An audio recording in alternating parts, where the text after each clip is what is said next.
This video is sponsored by VIPSCDKey.com. VIPSCDKey is a marketplace website where you can purchase game keys and software keys with no hassle. VIPSCDKey offers a legit Windows 10 Pro key for only $21. This is the same case I use on my PC builds. But to make it more awesome, they will be giving another 20% discount. Just type our coupon code XTNC to get it for only $15. You now have your legit Windows 10 key license all set, but in a more affordable price. If you're in the Philippines, purchasing is very easy. You can use PayPal, PayMaya, or GCash. Visit VIPSCDK.com now. I'll put the link in the video description below. So thank you VIPSCDK.com for sponsoring this video.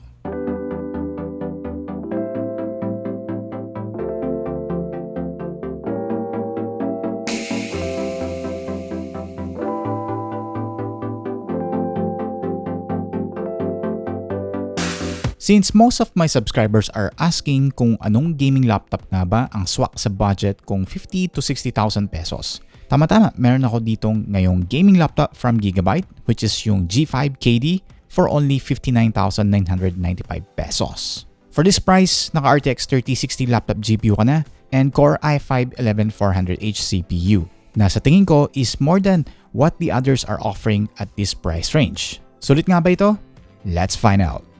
The Gigabyte G5 KD is a mid-range gaming laptop equipped with an 11th Gen Intel Core i5-11400H CPU and also RTX 30 series laptop GPUs. Yung variant na nandito sa amin is the RTX 3060 laptop GPU inside, which would give us better gaming performance. There's also a 16GB of DDR4 memory and half a terabyte of NVMe SSD storage. For its price, I honestly think it's good already. Pero there's a lot to talk about it, so more on that later. On the design, it seems that Gigabyte is aiming for this to be simple as possible. Without too much detail pero okay din naman since not all like to gamery aesthetic that most gaming laptops do offer nowadays. It has a matte finish on most surfaces, hindi siya smudge or fingerprint magnet which is always a plus since di siya kailangan punasan every now and then just to keep it looking clean. I also love the carbon fiber-like styling and textures on the sides. Subtle detail lang. There's also only the Gigabyte text logo in white, so no illuminations or any other special features. Build quality seems durable, minimal flex on the body, although on the screen, of course, it will be a bit flimsy dahil manipis. Pero okay lang naman.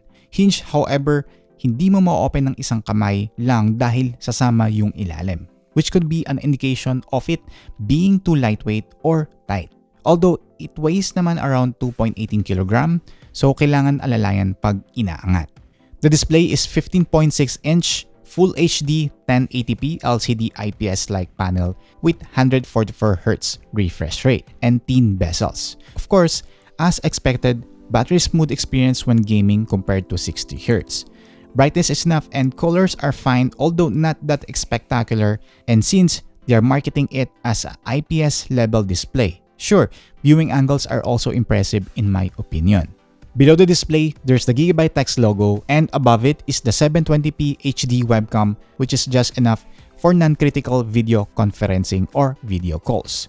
There's detail to the image, can be improved by good lighting. And the dual array microphone also malinaw siya for you to be heard from a regular sitting distance to the laptop. Pwede pang zoom. Testing the Gigabyte G5 KD built-in microphone and the built-in webcam set to 720p at 30 frames per second. On the keyboard, honestly, I was impressed because it was satisfying to type on. The key size and the travel are enough for you to easily press the right key without making mistakes. The font prints are okay.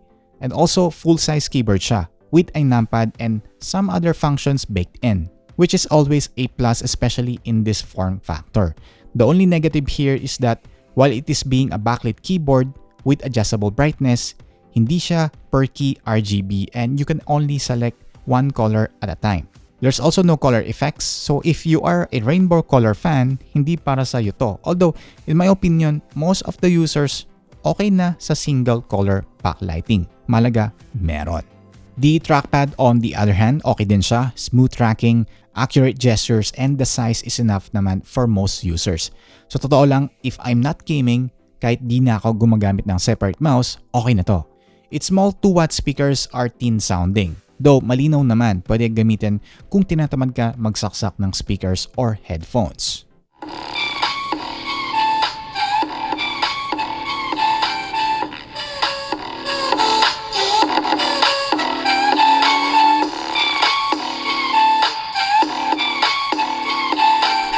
In terms of connectivity, the GIGABYTE G5 KD has many ports.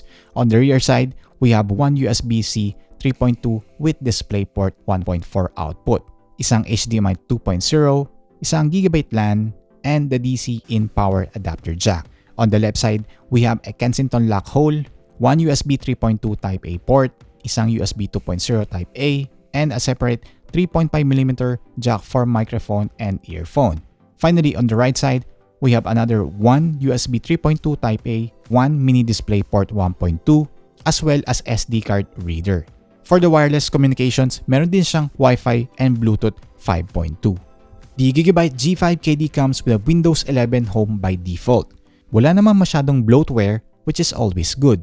The only ones are the control center application, which is pretty useful, such as controlling fan speeds, recording macros, and performance profiles, as well as some Gigabyte pre-installed software. Anything else are Windows 11 bloats. For cooling, we can see that there's two cooling fans beneath the cover, and the cooling fans are being interconnected with copper heat pipes, which enables the cooling of both the CPU and the GPU simultaneously.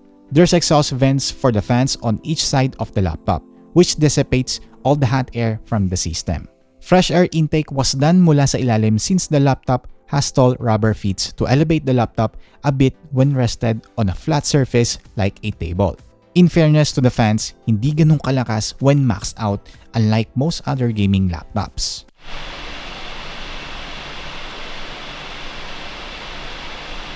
Other than that, there's the 48.9 Wh battery, which on our estimate can give you at least 1.5 of light to moderate usage before finding an outlet para i-charge.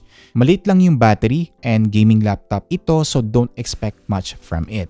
There's also the upgradable RAM slots, as well as the 2 NVMe SSD slots and an additional 2.5-inch SATA slot for expanding storage, either with another SSD or HDD.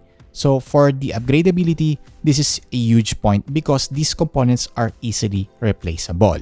While gaming, we've seen that the thermals were high, especially with the CPU around 85 to 95 degrees Celsius, although the GPU runs a bit lower at around 70 to 80 degrees. However, despite it running at that temps, hindi naman significant ang thermal throttling. So frame rates are sustained, although minsan may mga stuttering ako na-encounter, especially with games like Need for Speed Heat.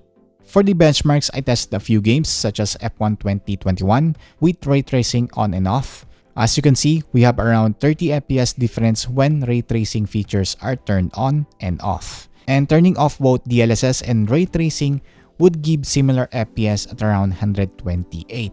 Apex Legends, on the other hand, also runs fine on 1080p high settings with an average of around 140 FPS. Need for Speed Heat, for our AAA title, had an average of around 69 FPS. Although, like I said kanina, medyo may stuttering akong na-encounter on some parts, so that might affect gaming experience. I also ran Cinebench quickly. Here, we have the scores for the multi-score test at around 9,835 points, while the single core has scored at around 1,458 points, which is pretty good in my opinion considering the CPU inside. Okay, in my opinion, the GIGABYTE G5 KD could be an option if you're into the 60,000 price point for a gaming laptop, considering it is equipped with a recent 11th Gen Intel Core i5-11400H and an RTX 3060 laptop GPU already. And not just the RTX 3050s, unlike some na mas mahal pa dito. Kaya mas better ang performance nito when it comes to GPU-focused games. You can even use features such as DLSS to raise the game's FPS even further. Okay din ang features niya.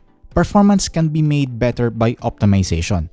Portability and upgradability is good then since lightweight ito and some components are replaceable, as well as the keyboard, trackpad, display. Wala kang may reklamo for the price so far. By the way, meron nga pala siyang freebies na Gigabyte backpack kasama na siya pag binili nyo yung Gigabyte G5 KD gaming laptop.